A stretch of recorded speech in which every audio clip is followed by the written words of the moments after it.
Dans cette partie, on va parler toujours de programmation orientée objet, mais on va parler d'héritage plus particulièrement. Donc pour cet exemple, je vais créer une classe que je vais appeler personnage. Alors en général, on met une majuscule au début du nom des classes, hein, c'est donc une convention. Donc ce que je vais faire, c'est que je vais créer la fonction constructeur de personnage qui demandera en paramètre le nom du personnage, par exemple. Et pour que la variable nom soit accessible depuis d'autres fonctions, je vais créer donc une autre variable, nom personnage, qui sera elle aussi de type string. Voilà, comme ceci. Et à l'intérieur du constructeur, nom personnage sera égal à la valeur qu'on passera au constructeur lors de l'instanciation de la classe. Donc ça c'est, je crois pas qu'on ait vu ça dans la vidéo précédente, mais on peut passer exactement de la même manière que l'on passera à une fonction de base, le constructeur, une variable au constructeur, donc un paramètre au constructeur, lors de son instanciation. Donc ça, lors de son instanciation, pardon. Donc là, nom personnage sera égal à nom, et on va débugger et dire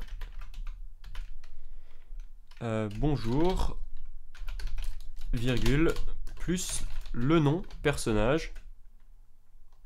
Ou alors là on peut faire juste le nom, ça revient exactement à la même chose puisque c'est la même variable, le même contenu de la variable.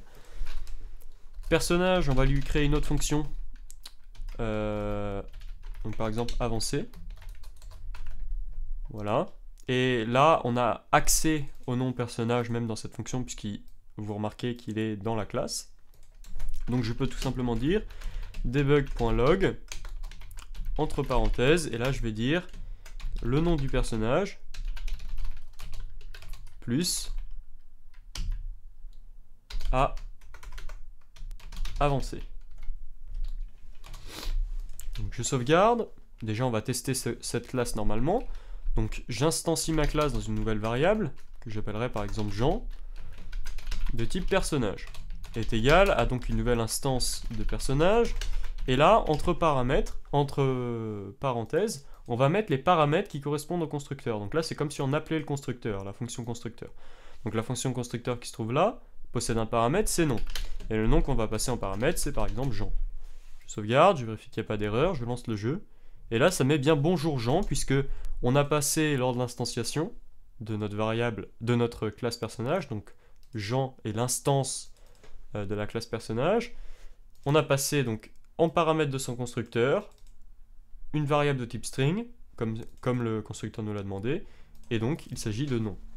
Donc ici, la fonction constructeur donc, utilise une variable qui est accessible de partout dans la classe qui s'appelle nom personnage, puisqu'elle a été déclarée pas dans une fonction, elle a vraiment été déclarée accessible depuis partout, depuis l'ensemble de tout ce qui concerne la classe, uniquement la classe hein, bien sûr, et vous remarquez qu'on a associé à cette variable, qui au départ était nulle, on a associé le paramètre qui était passé par le constructeur, c'est-à-dire Jean, donc maintenant nom personnage vaut Jean.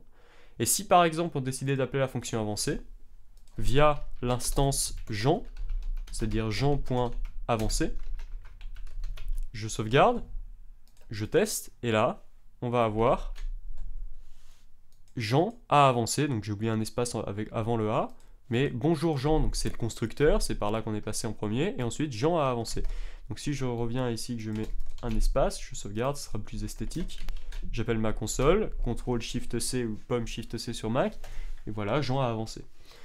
Donc ça, c'est toujours de la notion, les mêmes notions que l'on avait vues dans la vidéo précédente, on a juste rajouté le fait qu'on pouvait passer des paramètres au constructeur.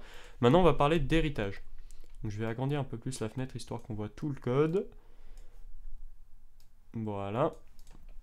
Donc la notion d'héritage, c'est le fait de pouvoir créer une autre classe qui va hériter de toutes les méthodes et les variables qui ont été créées dans une autre classe. Je m'explique. Par exemple, admettons que je veuille faire une classe héros, comme ceci.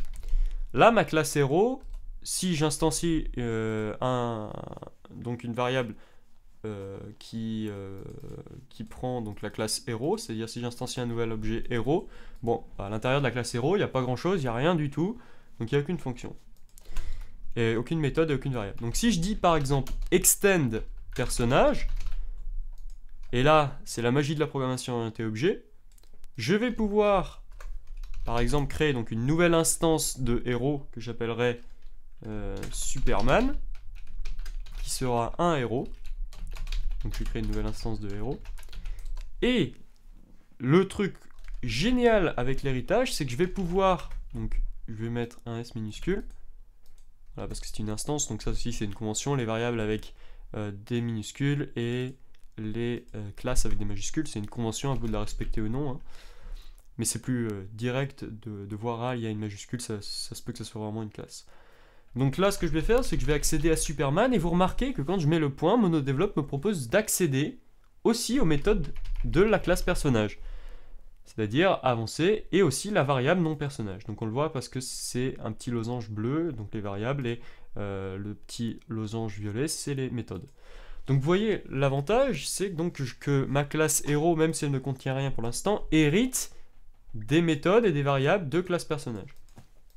Donc ce qu'on va faire maintenant, c'est qu'on va créer un constructeur à notre fonction héros, à notre, excusez-moi, notre classe héros. Cette fonction constructeur, donc je vais le mettre en commentaire, donc constructeur. Je vais mettre aussi en commentaire ici le constructeur de ma classe personnage, et là constructeur de personnage, et là constructeur de héros. Et là l'avantage, c'est que je vais pouvoir donc copier exactement l'action du constructeur de personnage, puisque héros hérite de personnage. Je vais pouvoir donc copier via une fonction l'ensemble du comportement du constructeur de personnage, et je vais pouvoir aussi lui ajouter des choses en plus. Donc je vais vous montrer comment on fait ça.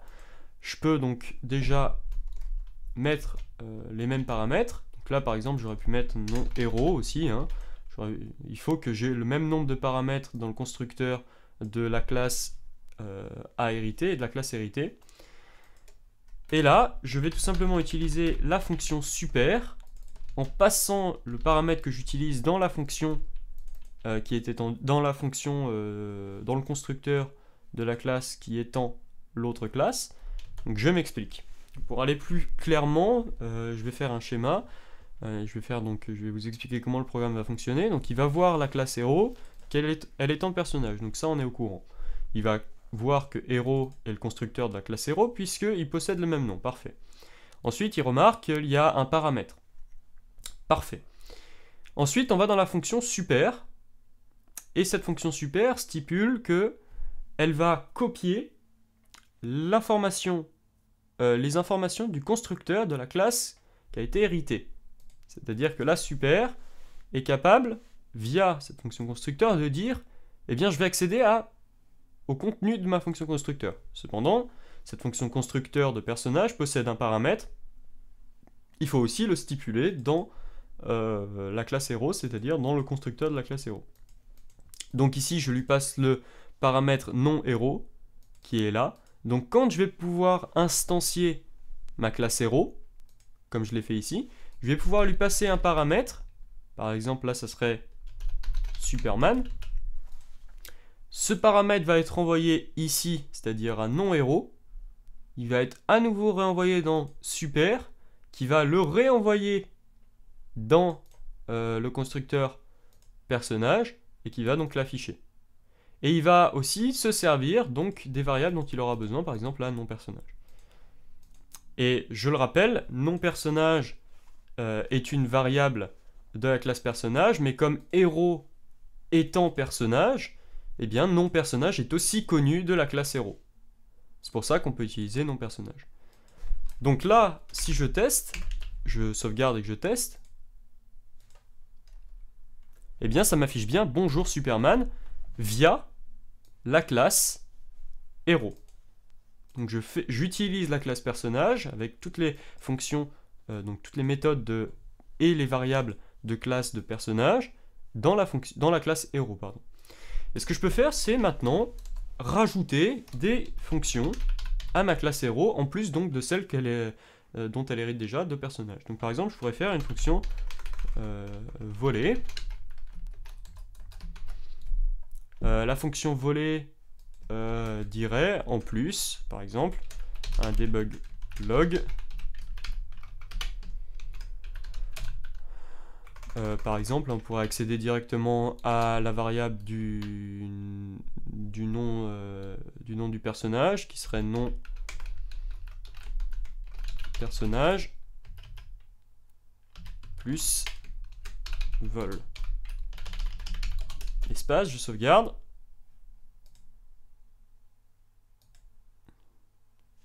Donc là, ça compile, il se passe rien, c'est juste parce que je n'ai pas décidé d'accéder à ma fonction Superman, à ma fonction voler de Superman. Donc là, j'appelle voler, je sauvegarde, je teste, et là, il y a bien marqué Superman vol.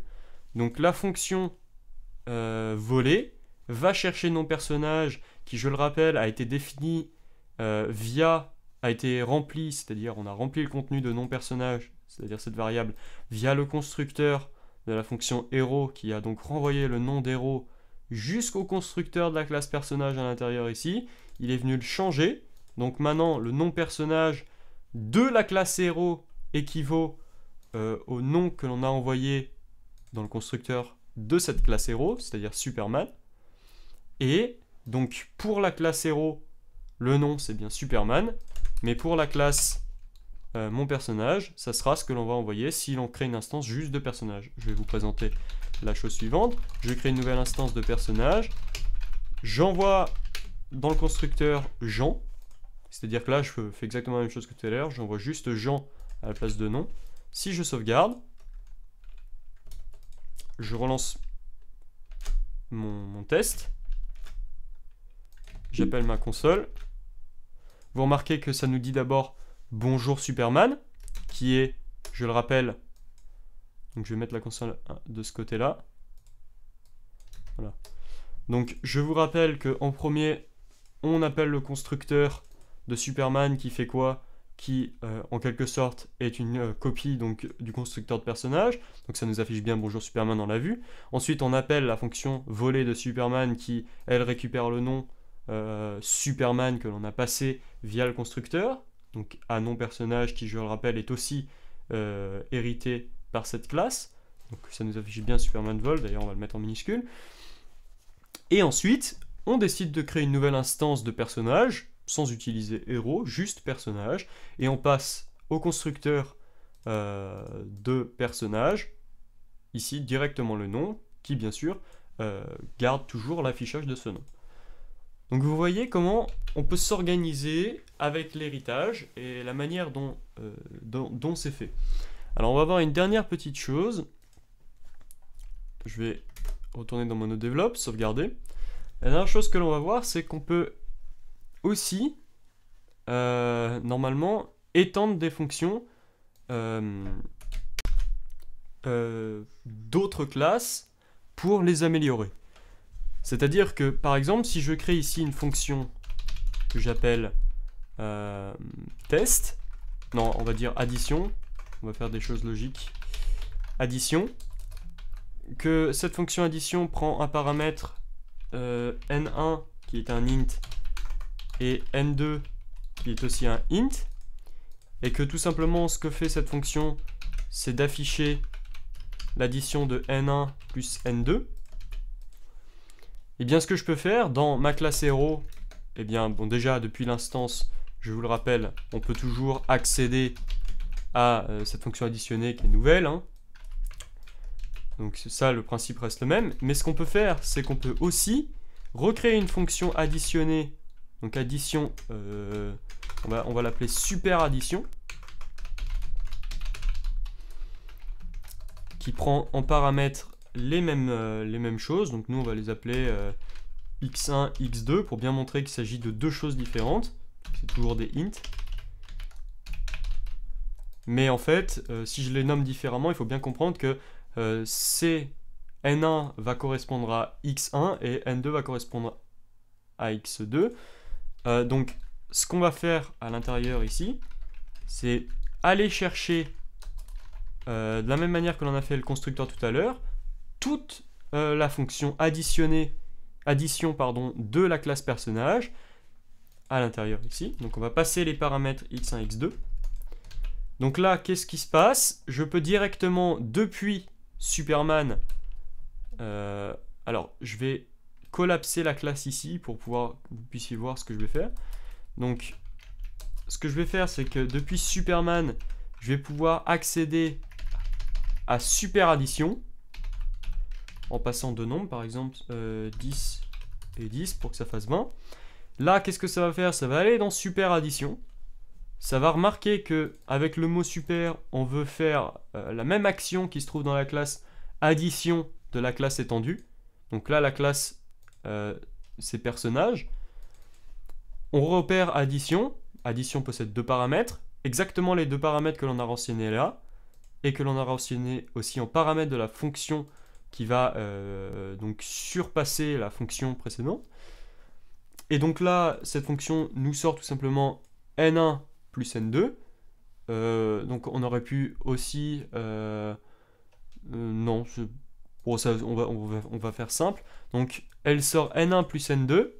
Et en plus, on pourrait rajouter d'autres choses de cette fonction. C'est-à-dire, c'est la fonction additionnée. Ce qu'on fait ici, c'est la fonction additionnée. On va lui rajouter d'autres choses. Ça fera une super fonction additionnée. Donc là, par exemple, ce qu'on peut lui rajouter, c'est... Et en plus de cela, je suis une super fonction addition. Voilà. Donc, alors ça peut peut-être paraître un peu confus, mais bon, on va y aller doucement. Donc, je reprends. Je veux, à partir de Superman, l'instance de la classe héros, je le rappelle, accéder à la fonction superaddition. Mais cette fonction superaddition, elle est en quelque sorte une copie de la fonction addition qui se trouve dans la classe étendue, c'est-à-dire personnage.